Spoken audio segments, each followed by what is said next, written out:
அண்மை செய்தி சபரிமலைக்கு செல்கின்ற பக்தர்கள் எரிமேலி பாபர் சமாதிக்கு சென்று சபரிமலைக்கு வந்தால் தீட்டு என விஸ்வ இந்து பரிஷத் தெரிவித்திருக்கிறது. திருச்சி ஸ்ரீரங்கத்தில் நடைபெற்ற விஸ்வ இந்து பரிஷத் கூட்டத்தில் தீர்மானமானது தற்போது நிறைவேற்றப்பட்டிருக்கிறது. அதனை அண்மை செய்தியாக பார்க்கிறோம். சிலரின் தவறான வழிகாட்டுதல்களால் பாபர் சமாதிக்கு சென்றுவிட்டு சபரிமலை சன்னிதானம் செல்கின்றனர் என்று விஸ்வ இந்து பரிஷத் தரப்பில் தற்போது தெரிவிக்கப்பட்டிருக்கிறது. விவரங்களை செய்தியாளர் பக்ருதீன் வழங்க கேட்கலாம். பக்ருதீன், விஸ்வ இந்து பரிஷத் தரப்பில் என்ன தெரிவிக்கப்பட்டிருக்கு?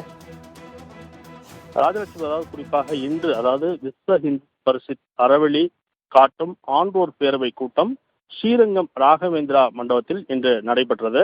இன்று காலை முதல் நடைபெற்ற இந்த கூட்டத்தில் விஸ்வ இந்து பரிஷத் அகில இந்திய பாரத தலைவர் ஸ்ரீமான் அலோக்குமார் ஜி தலைமையில் இந்த கூட்டம் என்பது நடைபெற்றது. இந்த கூட்டத்தில் 40 மடங்களைச் சேர்ந்த மடாதிபதிகள் கலந்து கொண்டிருந்தனர்.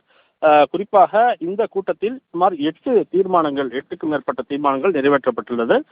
இதில் தற்போது இருக்கக்கூடிய விஷயமாக பார்க்கப்படுவது, சபரிமலைக்கு செல்கின்ற பக்தர்கள் சிலரின் தவறான வழிகாட்டுதலால் பாபர் சமாதிக்கு சென்றுவிட்டு சபரிமலை சன்னிதானம் செல்கின்றனர்.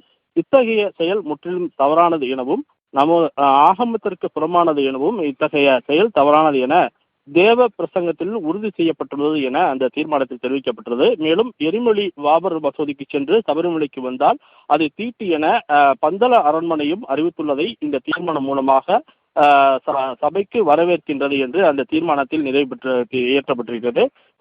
இனியாவது ஐயப்ப பக்தர்கள் இத்தகைய தவறான வழிகாட்டுதலை ஆகம விதிகளுக்கு புறம்பான செயல்பாடுகளையும் பின்பற்ற வேண்டாம் என இந்த தீர்மானத்தில் தெரிவிக்கப்பட்டுள்ளது.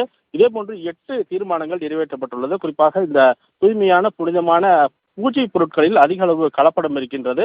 இந்த கலப்படத்தை எல்லாம் இல்லாமல் இயற்கையான முறையில் அப்படின்ற அந்த தீர்மானங்கள் எல்லாம் நிறைவேற்றப்பட்டுள்ளது. சமீபத்தில் கூட அந்த நெய் போன்ற விஷயங்களில் கலப்படம் இருப்பது என்ற ஒரு சர்ச்சை உள்ளது. இது போன்ற 8 தீர்மானங்கள் இந்த விஸ்வ இந்து பரிஷத் அறவழி காட்டும் ஆண்டோர் பேரவை கூட்டத்தில் அந்த தீர்மானம் என்பது நிறைவேற்றப்பட்டிருக்கிறது.